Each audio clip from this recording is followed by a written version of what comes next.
Hello my friends and welcome to the final practical activity of this part 3 on classification. We're about to find out if we can beat the record accuracy we've got so far, which is 93% and which was obtained with both the k-nearest neighbor and the kernel SVM, and we're about to find out if we can beat that with random forest regression. So I can't wait to see. I actually am not sure whether we're going to beat it.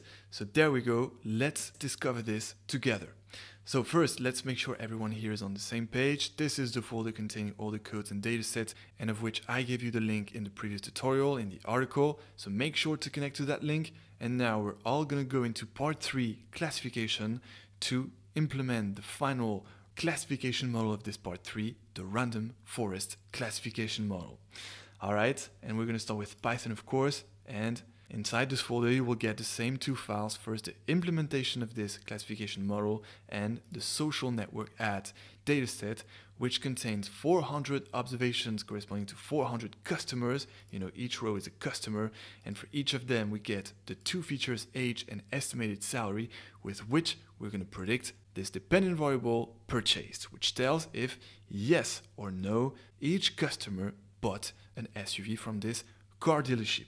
And then once we train this model to understand the correlations between these two features and the dependent variable vector, we will be able to predict which new customers will buy that brand new SUV just released by this car company, and therefore we'll be able to target the best way our customers through beautiful ads on social networks. Alright, so let's do this. Let's start the implementation, random forest classification, and let's open this with either Google Collaboratory or Jupyter Notebook, whatever is your favorite. Alright, so right now it is opening the notebook, loading it, laying it out, and here is the random forest classification implementation, which results once again from that classification template we made in the first section on logistic regression. So all these cells here are exactly the same as in logistic regression, you know, with the same variable names and everything, except the cell where we build and train the classification model here, the random forest classification model. So we're going to re-implement that cell, and since this is in read-only mode so that you can all access it, well, we're going to create a copy of this file by clicking here on Save a Copy in Drive. This creates a copy, and there we go. We will be able to re-implement that cell to train our random forest classification model on the training set. Alright, so first let's remove that cell, and now is the time where you're going to press pause on the video to, of course, implement this yourself, and also to learn how to be independent in machine learning and learn how to get familiar with that scikit-learn API, which is the way you're going to find the information you need right now to build this random forest classification model. Alright, so let's do this together. Let's go to the API and let's find that class that we need to build a random forest classification model.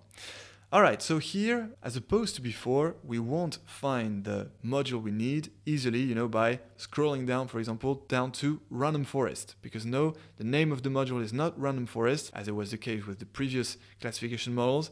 This time, it's actually right here. It is ensemble method, and the name of the module is exactly ensemble. So that's where you had to find, but you know, if you looked for it by scrolling down, that's fine, because really I want you to get familiar with the scikit-learn API. And so now the question is, among all these ensemble methods, where is the one we want? Well, that's of course this one, random forest classifier. Hard to miss, right? So we're going to click this link, and there we go. This is the random forest classifier class with all the parameters. So check them out. We won't enter all of them, but let me tell you right now the ones we will enter. The first and most important one is the first one actually, n estimators, which is of course the number of trees you want to have in your random forest classifier, right? The number of trees in the forest. Then once again we'll choose another value of the criterion, and that's in order to be aligned with what you learned in the theory, you know, with Kiril's intuition lectures.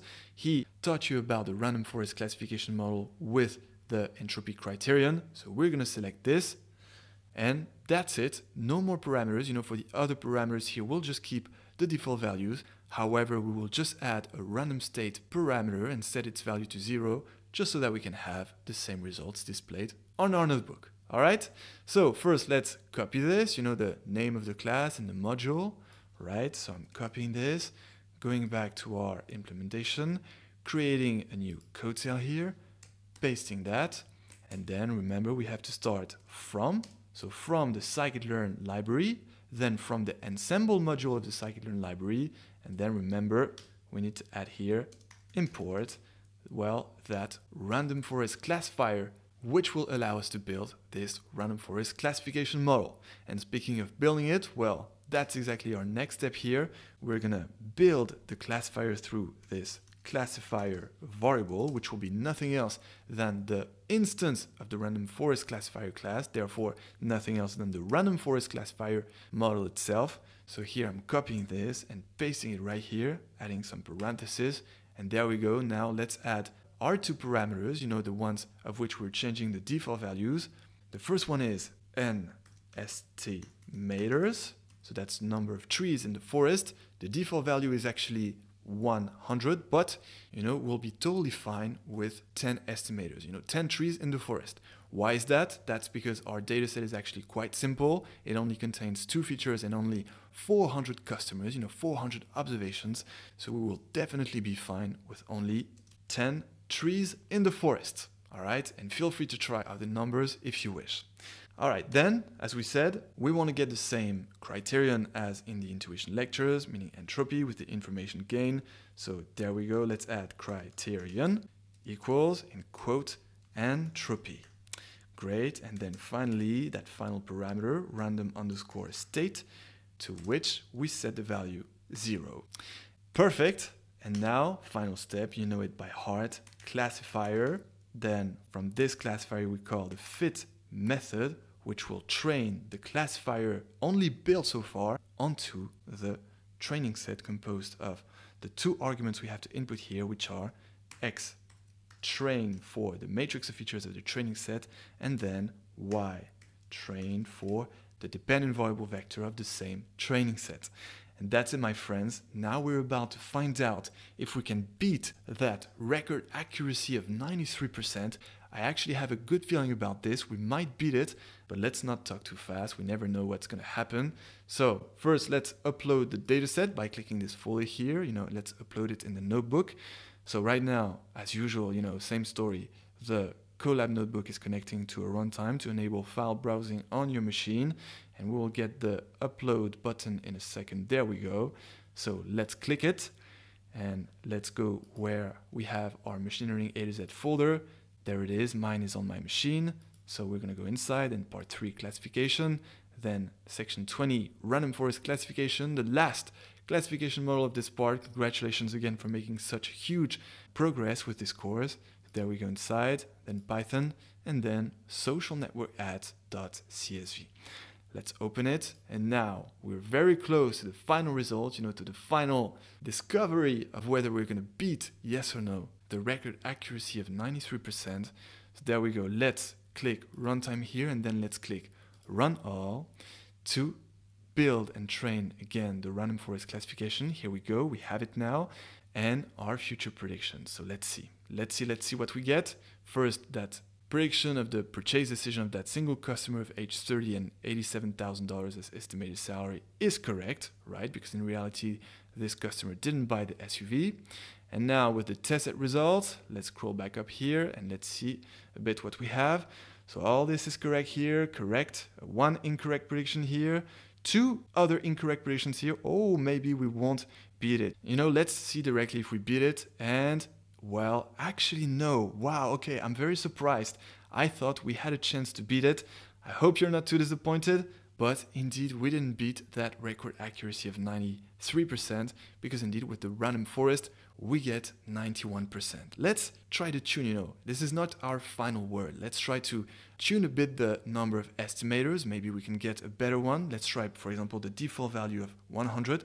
But I don't think we will even improve that, because we might get anyway overfitting. And this will not help, of course, for the predictions of new observations in the test set. But anyway, let's try. Let's run all again. So this will rebuild and retrain your random forest classification with 100 trees. This time it takes actually more time to train it. but we should get it very soon. That's interesting, actually. All right, we're about to get a new one. There we go. So now we have indeed 100 trees in the random forest.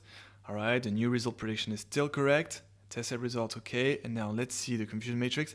That's what I was telling you, still 91%. So it was perhaps better trained on the training set, but what we get on the test set is just the same.